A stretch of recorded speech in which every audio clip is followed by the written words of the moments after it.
चमकीला 80 के दशक में पंजाबी युवाओं के दिलों पर राज करते थे। आज भी पंजाब में चमकीला के गानों को बहुत पसंद किया जाता है। अमर सिंह चमकीला का जन्म 21 जुलाई 1960 को डूगरी गांव लुधियाना में हुआ था। पढ़ाई पूरी करने के बाद वो एक इलेक्ट्रीशियन बनना चाहते थे, लेकिन उन्हें नौकरी एक कपड़े के मिल में मिली। उन्हें संगीत का शौक था तो कुछ सालों में वो हारमोनियम और ढोलकी बजाना सीख गए थे। 18 साल की उम्र में उनकी मुलाकात सुरेंद्र शिंदा से हुई।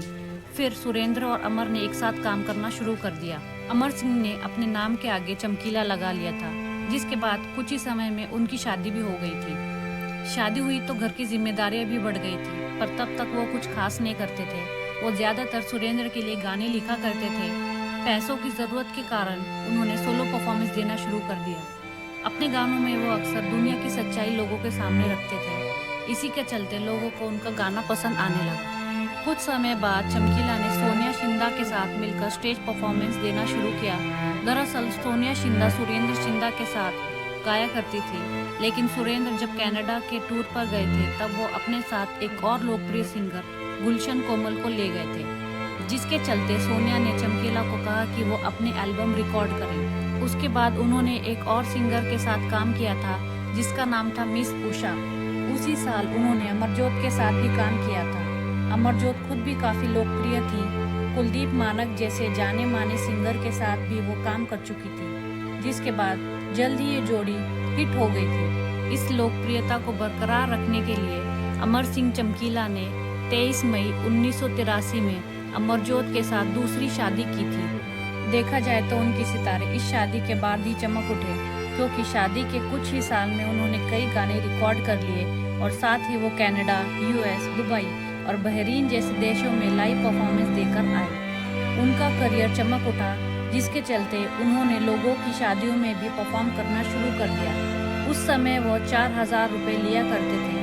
पंजाब में अक्सर उनकी परफॉर्मेंस अखाड़ों में हुआ करती थी, जहां वो अपने लिखे गानों को रिकॉर्ड करने से पहले लोगों को सुनाया करते थे। इसके अलावा वो एक समय दूसरे सिंगर्स के गाने भी लिखा करते थे। केस में आगे बढ़ने से पहले मैं रिक्वेस्ट करना चाहूँगी कि अगर अभी तक आपको वीडियो पसंद आई हो तो प्लीज़ लाइक दिस वीडियो और सब्सक्राइब टू आवर चैनल। कुछ सालों बाद 1985 में चमकीला ने बाबा तेरा ननकाना, नाम जप ले, तलवार में कलगीदार जैसे धार्मिक गीत भी रिकॉर्ड किए, जिसके चलते वो काफ़ी लोकप्रिय हो गए थे। कई बार अमर सिंह चमकीला के गाने विवादों में भी घिरे और माना जाता है कि यही गाने उनकी मौत का कारण भी बने। चमकीला को कई बार उग्रवादी संकटों के द्वारा धमकी भी मिली थी। मैसमपुर पंजाब में एक इवेंट के लिए चमकीला को बुलाया गया था। दोपहर 2 बजे चमकीला और उनकी टीम इवेंट के लिए पहुंचे। फिर उन्होंने एक साथ वहां पर खाना खाया। खाना खाने के बाद वो स्टेज की तरफ जा रहे थे, तभी 3 नकाबपोश लोगों ने बाइक पर आकर उन पर अटैक कर दिया।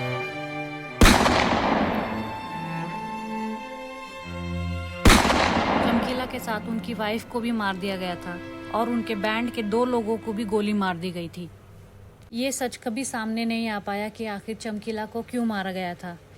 क्या लोगों को उनके गाने अश्लील लगते थे इसलिए मारा गया, या उन्होंने एक ऊंची जाति की लड़की से शादी की थी इसलिए मारा गया।